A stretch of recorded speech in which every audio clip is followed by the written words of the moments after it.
ये कहानी है पूरनपुर गांव की, जो इतना खूबसूरत था कि बस लोग देखते ही रह जाते थे। वहाँ के लोग भी बहुत सरल और सादे थे, लेकिन उस गांव में एक हवेली थी जिसके पास जाने से लोग कतराते थे, क्योंकि वहाँ वो थी। लगता है बारिश शुरू हो रही है। अरे जल्दी जल्दी चल स्वामी।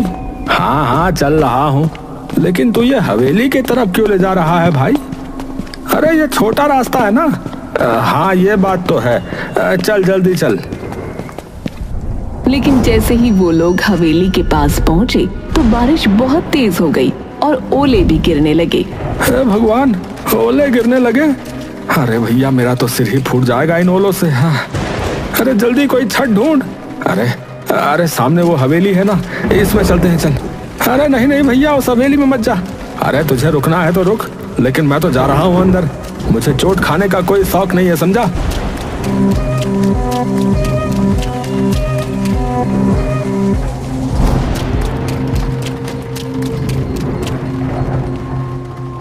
और फिर उन्होंने नजर घुमाकर हवेली को देखा। हवेली इतनी पुरानी थी जितना पुराना गांव, लेकिन इतनी पुरानी होने के बावजूद वो जर्जर नहीं थी, लेकिन हाँ डरावनी जरूर थी। अरे यार, ये बारिश के चक्कर में हम कहाँ आकर रुक गए। जल्दी बारिश रुके तो हम यहाँ से भागे। अरे भाई ये आवाज किसकी है? कौन सी आवाज है? भाई मजाक मत कर यार। ये कौन आ गया? ये कौन आ गया? ये कौन आ गया? उन लोगों ने घूमकर देखा तो हवेली के एक कोने में अजीब सी बुढ़िया बैठी थी, जिसके सफेद बाल खुले हुए थे और वो कुछ बड़बड़ा रही थी। दोनों डर से कांप उठे और फौरन बाहर भागे।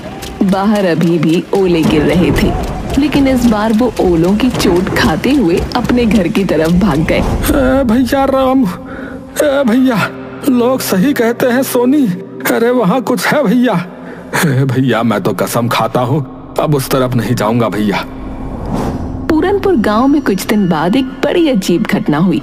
गांव में 4 नए लोग पहुंचे, एक नौजवान जोड़े के साथ 2 नौजवान लड़के और। अरे भाई आप लोग कौन हैं और इस गांव में कैसे आना हुआ? नमस्ते, मेरा नाम राजीव है, ये मेरी पत्नी रिया है और ये मेरे भाई हैं रमन और प्रेम। हम यहाँ अपनी हवेली को बेचने आए हैं जो गांव में पूरब में है। हाँ हवेली है भैया? कौन सी हवेली? वो जो बरगद के पेड़ के पास वाली, वही ना? हाँ हाँ वही, हमारे दादाजी की थी, अब हम उसे बेचना चाहते हैं। ये सुनकर मुखिया हैरान हो गया और गांव वालों की भीड़ जमा हो गई। सब फुसफुसाने लगे। तभी मुखिया सीरियस होकर बोला, बेटा वो हवेली आज भी गांव के डर का कारण है।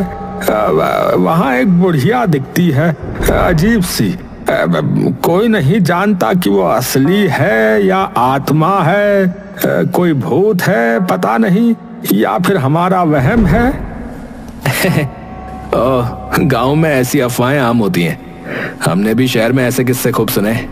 अगर वहाँ कोई बढ़िया होती तो अब तक किसी ने वीडियो बना लिया होता ना। मैं तो वहाँ की तस्वीरें इंस्टाग्राम पर डालूंगी, कौन डरता है भूत से। हम सब आज ही हवेली में जाकर देखेंगे और कल ही उसके कागज फाइनल कर लेंगे। रामू और स्वामी भी वहाँ खड़े थे। दोनों की आंखों में डर था, लेकिन आखिर वो बोल ही पड़े।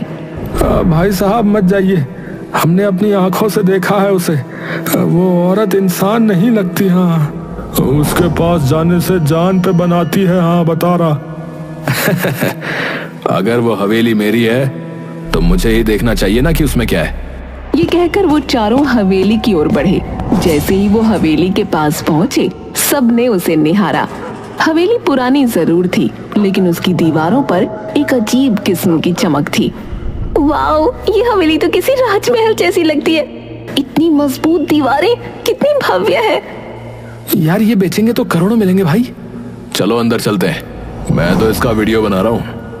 जैसे ही वो अंदर घुसे, एक ठंडी हवा का झोंका आया, जैसे किसी ने उन्हें छुआ हो, लेकिन चारों ने नजरअंदाज किया। अंदर का हॉल अब भी चमक रहा था, जैसे समय ने उसे छुआ ही ना हो। राजीव वहाँ खड़ा होकर बोला, सोचो यार, इतने बड़े हॉल में लोग रहते होंगे। वाह यार। Serious? What? A royal life? लेकिन यार ये कैसी आवाज है?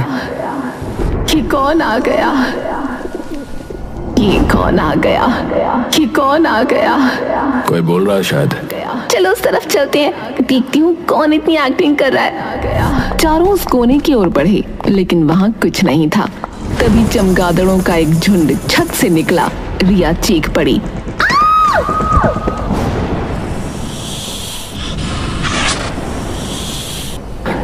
अरे बाप रे, सांप! अरे भागो भाई! हे भगवान, ये हवेली तो जंगल हो रखी है। अफवाहों का भूत और असली जानवरों का आतंक। राजीव, रिया, रमन और प्रेम हवेली की सुंदरता और रहस्यमयी माहौल से प्रभावित होकर वहां से निकलने ही वाले थे कि अचानक हवेली के अंदर एक अंधेरे कोने में कुछ हिलता डुलता दिखा। सभी की निगाहें उस कोने की ओर मुड़ी। वहां एक औरत बैठी थी, उसी हवेली की वही रहस्यमयी बुढ़िया जिसकी बातें गांव वाले करते थे। खुले सफेद बाल, सूखी सिलवटों वाली त्वचा और पथराई आंखें।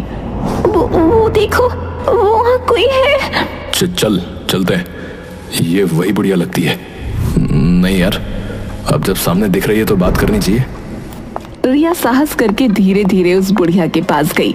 जैसे ही वो पास पहुंची, बुढ़िया अचानक कांपती हुई खड़ी हो गई। आप कौन है? यहाँ क्या कर रही हैं? तुम लोग क्यों आए हो? यहाँ क्यों आए हो? यहाँ कोई नहीं आता, फिर तुम क्यों आए हो? हम इस हवेली को बेचने आए हैं। ये हमारे दादा की हवेली है। और आप? मैं खजाने की रखवाली कर रही हूँ। खजाना? हाँ, बहुत साल पहले मैंने इस हवेली में खजाना छुपाया था, पर अब याद नहीं कहाँ रखा है, कहाँ दफना दिया, समझ नहीं आता। बुढ़िया के खजाना शब्द ने चारों के मन में एक साथ बिजली की तरह लालच जगा दिया। उनकी आंखों में अब हवेली की कीमत से ज्यादा उस अदृश्य खजाने की चमक तैरने लगी। अगर ये खजाने की बात सच हुई तो हम करोड़पति बन सकते भाई। और जब खजाना मिल जाए, इस बुढ़िया को यहाँ से निकाल फेंकेंगे। डराने के अलावा करते क्या ये? बिल्कुल भाई, पहले मिठास फिर लात। हाँ, चलो खोजना शुरू करें। अम्मा, वो खजाना कहाँ है? क्या पता। वो सब लोग पूरी हवेली में खजाना ढूंढने लगे। बुढ़िया भी दीवारों को थपथपाती, जमीन को सूंघती, जैसे कुछ याद करने की कोशिश कर रही हो। लेकिन 4 घंटे तक पूरी हवेली छान मारने के बाद भी कुछ नहीं मिला। अब तो रात होने वाली है यार, कुछ नहीं मिला। शायद ये औरत पागल है। हम कल फिर आएंगे, तब तक आप याद करने की कोशिश करना कि वो खजाना कहाँ है। चारों लोग गांव लौट आए। गांव वालों को जब ये पता चला कि उन्होंने बुढ़िया से बात की और खजाने की भी बात सुनी, तो पूरा गांव भौचक्का रह गया। क्या तुमने उससे बात की? उसने सच में खजाने की बात कही? हम बरसों से डरते आए हैं उस हवेली से, और तुम लोग खजाना ढूंढ रहे हो? अगर सच में खजाना हुआ तो हम सबको फायदा होगा। फिर कल चलो हमारे साथ, अगर कोई खजाना मिला तो हिस्सा मिलेगा। गांव वाले पहले तो हिचकिचाए, लेकिन हिस्सा शब्द सुनकर उनकी आंखों में भी चमक आ गई। अगले दिन राजीव, रमन, प्रेम, रिया के साथ गांव के 10-12 लोग भी हवेली पहुंचे। वो देखो भाई, वही बुढ़िया। हे भगवान, मुझे यकीन नहीं हो रहा है मैं यहाँ वापस आ गया। चलो सब, आज इस हवेली का कोना कोना उलट डालो। चलो। लोगों ने हवेली के हर कोने को अच्छी तरह देखा, यहाँ तक कि बाहर बगीचे में खुदाई भी शुरू कर दी। कुछ घंटे बीते, लेकिन कहीं कुछ नहीं मिला। तभी रामू की नजर हवेली के पिछले हिस्से पर गई, जहाँ छत का एक हिस्सा टूट कर गिरा हुआ था। अरे ओ भैया, इधर आओ, देखो। अरे यहाँ कुछ है शायद। कहाँ? अरे ये मलबा हटाओ, इसके नीचे कुछ है। सबने मिलकर मलबा हटाया और नीचे एक पुराना पत्थर निकला जो जमीन से अलग दिख रहा था। जैसे ही उसे हटाया गया, नीचे सीढ़ियां दिखाई दी, एक तहखाने की ओर जाने वाली। तहखाना? ये तो बिल्कुल फिल्मी सीन बन गया। चलो अंदर। वो लोग बारी बारी तहखाने में उतरे। तहखाने में घुप अंधेरा था, सीलन भरी हवा और मकड़ी के जाले। सबने अपनी मोबाइल की फ्लैश लाइट जलाकर जगह जगह टटोला। तभी रमन की नजर एक लोहे के पुराने संदूक पर पड़ी। ओ इधर देखो यार, कुछ मिला है, एक संदूक। अरे यार जल्दी निकालो इसे यार। संदूक भारी था, लेकिन गांव वालों की मदद से बाहर ले आया गया। जैसे ही बुढ़िया ने उसे देखा, वो पागलों की तरह झूमने लगी। मिल गया मेरा खजाना, मिल गया मेरा खजाना, मेरा खजाना। चारों लोग एक्साइटेड हो गए। अब उन्होंने फटाफट संदूक खोला, लेकिन उसके अंदर जो था वो देखकर सबकी रूह कांप गई। ये क्या है? ये तो किसी बच्चे का कंकाल है। चारों तुरंत पीछे हट गए, लेकिन बुढ़िया संदूक को पकड़कर बैठ गई और उसकी आंखों से आंसू बहने लगे। ये क्या है? तुमने तो कहा था खजाना है। जवाब दो, ये क्या है? बताती हूँ, सारा सच बताती हूँ। बुढ़िया ने बताना शुरू किया कि उसका नाम गौरी था। एक समय में जवान, सुंदर और भोली भाली गौरी अपने पति और ससुर के साथ इस हवेली में रहती थी। पर किसे पता था कि जिस घर को वो स्वर्ग समझती थी, वो एक दिन उसका नर्क बन जाएगा। बाबूजी, वो आपकी बहू ना माँ बन गई। देखिए बेटी हुई है, कितनी सुंदर है ना। क्या कहा? बेटी? तुझे शर्म नहीं आती है? हमारे खानदान में बेटी नहीं होती, बेटा चाहिए था, बेटा। मुझे तो इससे बात भी नहीं करनी, निकम्मी औरत। गौरी के पति ने न तो बेटी को गोद में लिया, न कभी उसकी शक्ल देखी। बच्ची के जन्म के साथ ही मानो हवेली का हर कोना ठंडा और बेरंग हो गया। गौरी अकेली पड़ गई, अपनी नन्ही जान को सीने से लगाकर हर दिन अपमान और तानों से लड़ती। बाबा, मैं क्या करूं? मुझे बेटा चाहिए, कोई उपाय बताओ। उपाय है, अपनी बेटी की बलि चढ़ाओ। रक्त की आग में पुत्र की राख से जन्म होगा। उसने बिना कुछ सोचे तांत्रिक की बात मान ली। एक रात हवेली के तहखाने में जहां अंधेरा रहता था, वहीं उसने अपनी ही बेटी की हत्या कर दी। उसके साथ उसका ससुर और 2 नौकर भी थे। सबने देखा, लेकिन सब चुप थे। उधर गौरी की आंख खुली तो बच्ची को न देखकर तड़प उठी। मेरी बच्ची कहाँ है? वो तो मेरे साथ थी। गौरी उसे हर जगह ढूंढते हुए आखिरकार तहखाने की ओर भागी और वहां का नजारा देख चीख पड़ी। नहीं, ये क्या कर दिया तुमने? मेरी बच्ची! गौरी पागल हो गई। उसके भीतर की मां जल उठी। उसी तहखाने में पड़ा एक बड़ा चाकू उठाया और एक एक करके सबका खात्मा कर दिया। मेरी बच्ची के खून से कोई बेटा नहीं मिलेगा तुझे, सिर्फ अभिशाप लगेगा तुझे। सब मारे गए और गौरी वहीं तहखाने में अपनी मरी हुई बच्ची की लाश को सीने से लगाए घंटों बैठी रही, शायद कई दिन। और फिर एक दिन उसने उस नन्ही लाश को एक संदूक में बंद किया, जैसे वो कोई खजाना हो। सो जा मेरी रानी, अब कोई तुझे नहीं छीन सकता, तू मेरा अनमोल खजाना है। वो संदूक लेकर वहीं तहखाने में बैठी रही। वक्त के साथ सब बदल गया। हवेली सुनसान हो गई और जब वो एक दिन ऊपर आई तो छत का एक हिस्सा गिर पड़ा। तहखाने का रास्ता हमेशा के लिए बंद हो गया। गौरी ऊपर रह गई और संदूक नीचे छुप गया। यादें धुंधली हो गईं, पर उसका पागलपन वही रहा। गौरी की आंखों से आंसू झर रहे थे। सामने बैठे राजीव, रिया, रमन और प्रेम सन्न थे, जैसे किसी ने उनकी जुबान छीन ली हो। ये सब सच है? हाँ, ये मेरा खजाना है, मेरी बेटी, मेरी जान, मेरी दुनिया। पागल औरत, ये खजाना है? हड्डियां और सड़ती यादें हैं? राजीव उस संदूक को लात मारकर दूर फेंक देता है। ये देखकर उस बुढ़िया को बहुत तेज गुस्सा आ गया। वो पागलों की तरह चिल्लाने लगी, नहीं, ये मेरी बच्ची है। तेरी हिम्मत कैसे हुई मेरी बच्ची को लात मारने की? वो पगलाई हुई औरत अब उस संदूक को गोद में लेकर हवेली के अंदर की ओर भागी। उसकी चीखें हवेली की दीवारों से टकरा कर लौट रही थीं। मेरा खजाना, मेरी बेटी, मुझसे कोई नहीं छीन सकता। अरे अब बहुत हो गया, पागल औरत ने दिमाग खराब कर दिया है। इसको निकालो यहाँ से, फिर इस हवेली को बेच डालते हैं। चलो। हाँ यार, खजाना तो निकला नहीं, अब हवेली बेचेंगे, चलो। सबने सोचा कि किसी भी तरह बुढ़िया को पकड़कर बाहर फेंक देंगे, लेकिन उन्हें नहीं पता था कि ये इतना भी आसान नहीं होगा। वो लोग हवेली के अंदर की तरफ जाते हैं तो अचानक राजीव फर्श पर बिछे कालीन पर पैर रखता है और गड्ढे में गिर जाता है जो कालीन से ढका था। राजीव, कहाँ गए तुम? ये क्या हो रहा है? ये सब उस पगली औरत का जाल है। अरे भागो यहाँ से भैया। रिया एक कमरे में भागती है, लेकिन वहाँ का दरवाजा बंद हो जाता है और अंदर से सैकड़ों चूहे निकल आते हैं। रिया चीखने लगती है।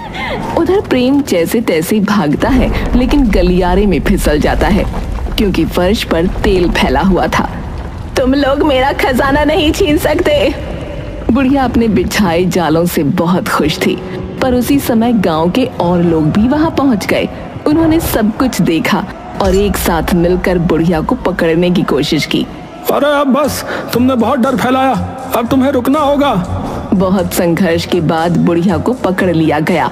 राजीव उठ खड़ा हुआ और बोला, मैं पुलिस बुलाता हूँ। हाँ, ये औरत पागल है, हमें मारना चाहती थी।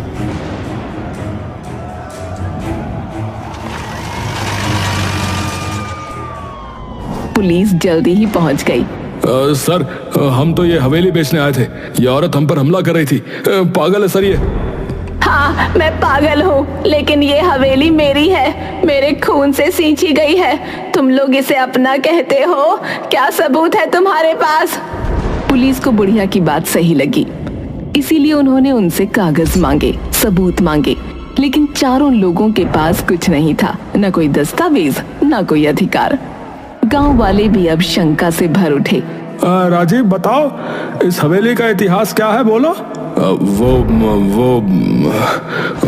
हम तो बस। अरे वो क्या कर रहा है? हमें फोन करके तू नहीं बुलाया ना? लेकिन अब लग रहा है कि तेरा झूठ पकड़ में आ चुका है। अब चुपचाप सच बोल दे, वरना सीधे जेल ले जाएंगे तेरे। हाँ, हमने हवेली पर कब्जा करने की कोशिश की थी ताकि उसे किसी फॉरेनर को बेचकर पैसे कमा सके। हमें किसी ने यहाँ के बारे में बताया था, तो हमने सोचा कि गांव वालों को बेवकूफ बनाकर अपना काम निकाल लेंगे। हमें माफ कर दीजिए। हैं? माफी? हाँ, जरूर मिलेगी ना माफी। चलो सीधे थाने, चलो, वहीं करेंगे तुम्हें सब माफ। पुलिस ने चारों को गिरफ्तार कर लिया और फिर रामू आगे आया। उसने सबको देखा और बोला, इतनी बड़ी कहानी हो गई, हमें आज पता चल रहा है। देखो भैया, गांव वालों, मुझे लगता है कि हमें इस बच्ची का जो है अंतिम संस्कार करना चाहिए। ये जरूरी है भैया। सबने मिलकर उस मासूम बच्ची की अस्थियों का विधि पूर्वक अंतिम संस्कार किया। बुढ़िया फूट फूट कर रोती रही। उसकी सालों की पीड़ा अब बह रही थी। उसके बाद पुलिस ने बुढ़िया को एक मानसिक चिकित्सालय भेज दिया, पर कहानी यहीं खत्म नहीं हुई। गांव वालों ने उस हवेली को एक बालिका विद्यालय में बदल दिया। बाहर एक पट्टिका लगी जिस पर लिखा था, गौरी कन्या विद्यालय, एक माँ की याद में।